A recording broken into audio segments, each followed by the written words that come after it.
അസ്സലാമു അലൈക്കും വറഹ്മത്തുള്ളാഹി തആല വബറകാതുഹു. അൽഹംദുലില്ലാഹി റബ്ബിൽ ആലമീൻ. അസ്സലാത്തു വസ്സലാമു അലാ അഷ്റഫിൽ മഖ്ലൂഖീൻ വഅലാ ആലിഹി വസ്വഹ്ബിഹി അജ്മഈൻ. അമ്മാ ബഅദ്.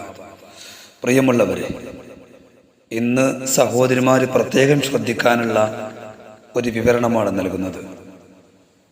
ഭർത്താവ് മരണപ്പെട്ടു കഴിഞ്ഞാൽ സഹോദരിമാർക്ക് ഇദ്ദയുണ്ടല്ലോ എന്ന് പറഞ്ഞാൽ ഇഹ്ദാദ്, അവർ ദുഃഖാചരണം നടത്തുന്ന കാലയളവിനെ കുറിച്ച് പറയുന്നുണ്ട്.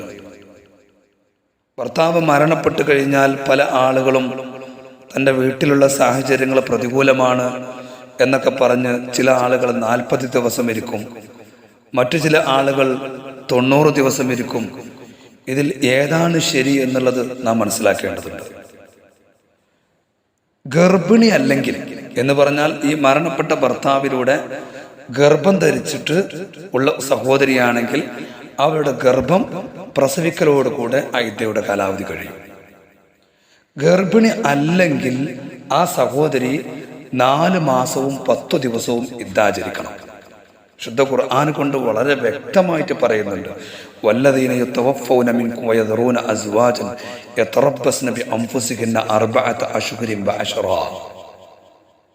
ഭർത്താവ് മരണപ്പെട്ടു പോയാൽ അവർ 4 മാസവും 10 ദിവസവും അവർ ഇദ്ദ ആചരിക്കണമെന്ന് വളരെ വ്യക്തമായിട്ട് തന്നെ വിശുദ്ധ ഖുർആൻ കൊണ്ട് നസ്സായിട്ട് ഉദ്ധരിച്ചിട്ടുണ്ട്.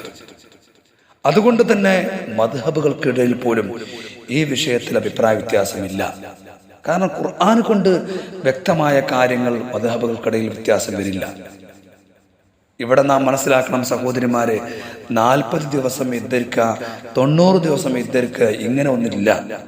ശുദ്ധ ഖുർആൻ പറഞ്ഞത് 4 മാസവും 10 ദിവസവുമാണ്. അത് ആചരിക്കുന്നവർ പൂർണ്ണമായിട്ടും പൂർത്തിയാക്കി ആചരിക്കുക. അള്ളാഹു നമുക്ക് നാഫിയായ ഇൽമ തരട്ടെ. ആമീൻ. അസ്സലാമു അലൈക്കും വറഹ്മത്തുള്ളാഹി.